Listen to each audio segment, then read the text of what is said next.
Here are some players you can consider starting, and I am actually starting in some leagues that have upside in week 14 but aren't necessarily household names. Hey, let me remind you, if you haven't tried Underdog Fantasy yet, now is the time, because if you join using our promo code ENDGAME, not only are they going to match your first deposit dollar for dollar up to $100, yep, they're just giving you free money, they're also going to give you this free pick. Dak Prescott just needs to go higher than half a yard on Sunday night versus the Eagles.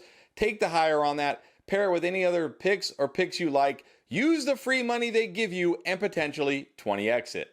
Let's start at running back and pop quiz. Who led all running backs in rushing attempts in week 13? Did you say Chuba Hubbard? If so, you're right. I mean, technically this was a trick question because James Conner also had 25 carries, but the fact remains, Chuba Hubbard got a true workhorse role in week 13. And this is something that coincided exactly with the firing of coach Frank Reich. This Panthers team obviously not playing for this year, looking for the future. They're getting their younger players more looks. Jonathan Mingo led this team in targets by a wide margin, the rookie wide receiver. Chuba Hubbard, the workhorse running back. He's been better than Miles Sanders most of the year. I think this coaching staff, this team is like, look, we're not going anywhere this year. We're probably going to finish dead last. Let's get a look at some of these youngish guys in terms of Chuba Hubbard. Let's get a look at these guys. Can they help this team be the future? Can they help grow with our quarterback, Bryce Young, and be here next year to help us when hopefully we're not dead last? But in fantasy-wise, any running back like Chuba Hubbard getting 25 attempts, and even though he didn't catch any passes last week, he had 5 the week before. He's had 2 or more catches in almost every game this year. He's going to get a little bit of work in the passing game.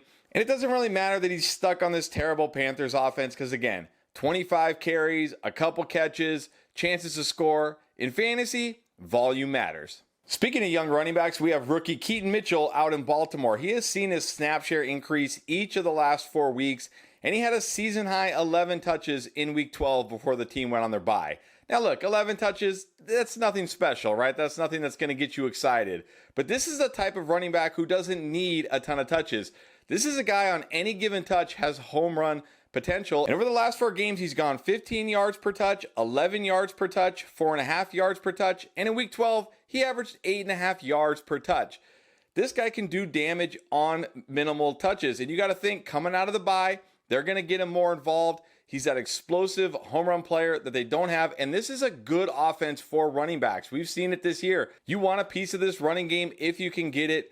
Keaton Mitchell, no, he's not going to get the volume of a Chuba Hubbard, but he has more potential upside and explosive ability, and he still might be sitting out there on your waiver wire. So if you're desperate at RB2 or flex, look at Keaton Mitchell. I think he gets more involved this week and potentially rips off a long touchdown.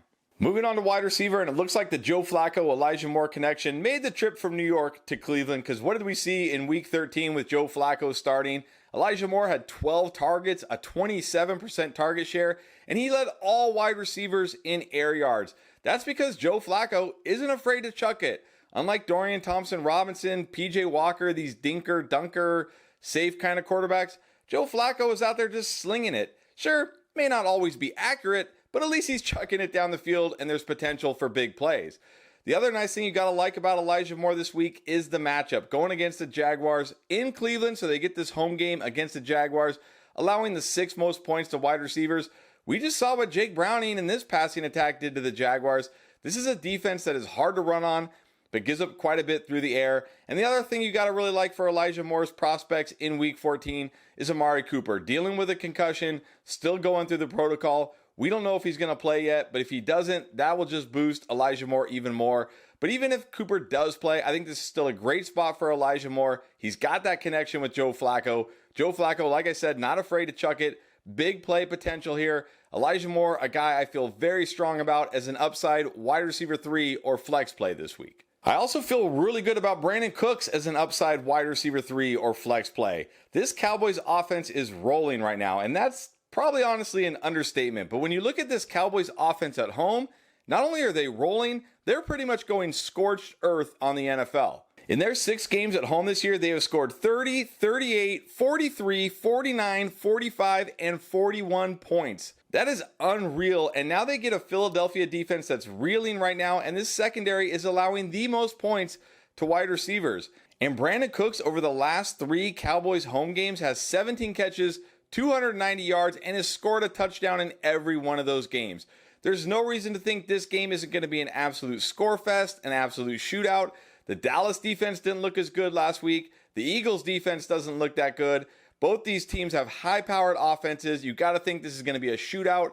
Dallas should easily go over 30 points again in this game, and that means more Brandon Cooks, another chance to score. So again, you're looking for that upside, wide receiver 3, flex play. Take a look at Brandon Cooks. It's a great spot for him. On to quarterback, and last week I recommended Jordan Love, but I said I'm a little nervous. This matchup against the Chiefs, they have a good defense. Well, he put that to rest. 267 yards, 3 touchdowns, no interceptions. He looked fantastic last week. This is now 4 straight games with at least 2 touchdowns for Jordan Love. Hasn't thrown an interception in 3 straight games. You got to feel much better about him this week against the New York Giants. This defense shouldn't scare you at all. The only worry here is, it's on the road in New York, but come on, there's no major weather concerns. He's been good. I'm not too worried about this matchup. He's rolling right now. He looks good. He looks like the guy. The offense is rolling, and they can't really run the ball in Green Bay. They have to lean on this passing attack, and they should lean on the passing attack. It's the strength of their game. So Jordan Love in another great matchup this week against the Giants. Keep firing him up in your lineups. He should come through. All right, now be honest. Raise your hand if you did not see the Jake Browning breakout game coming in Week 13.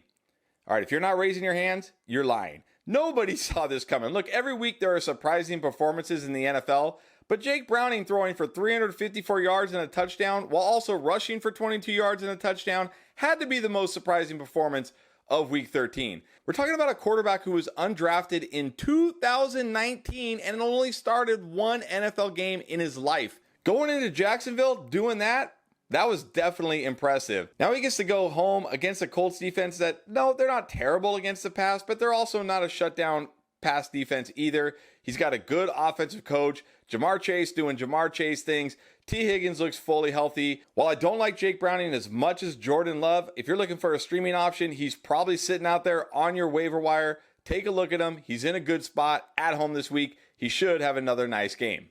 On to tight end now, and I'll be the first to admit, I've streamed Gerald Everett a few times this year, and it's never fun streaming Gerald Everett. This is a guy you just never know what you're going to get. You think good matchup, good situation, does nothing. Darnold Parham catches 3 passes and a touchdown, whatever.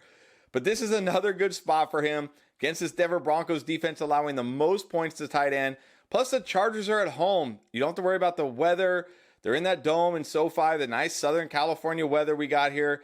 And this team has to win. This is essentially a must-win game for the Chargers. They're going to throw everything they have at this Broncos defense. They are going to be playing backs against the wall, playing hard. And when you look at these Chargers pass catchers, what do you got? You got Keaton Allen, who probably isn't even 100% right now. And then the rookie Quentin Johnston, who keeps dropping passes.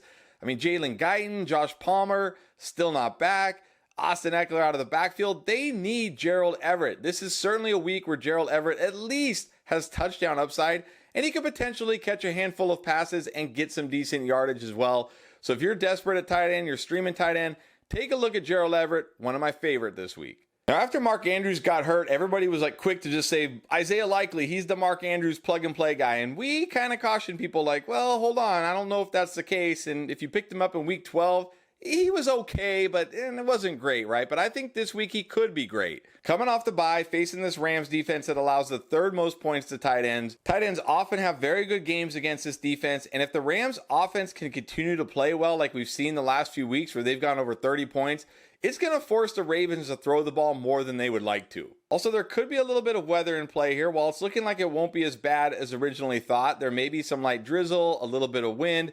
That may cause for more shorter, quicker routes, which could be better for Isaiah Likely. So even though he may have disappointed you in Week 12 if you grabbed him as an Andrews replacement, he might still be sitting out there on your waiver wire because he was dropped on his bye week. He's in a good spot this week. They should involve him in this passing game. And if the Rams can put points up against this defense like they've been doing and force this game into kind of a shootout, that could be a great spot for Isaiah Likely. All right, it's Week 14. You got to win this week. You need to make the right decisions. We got you covered. Everything you need, start, sit, booms, who to grab. We got you with our Week 14 playlist. Check it out right here.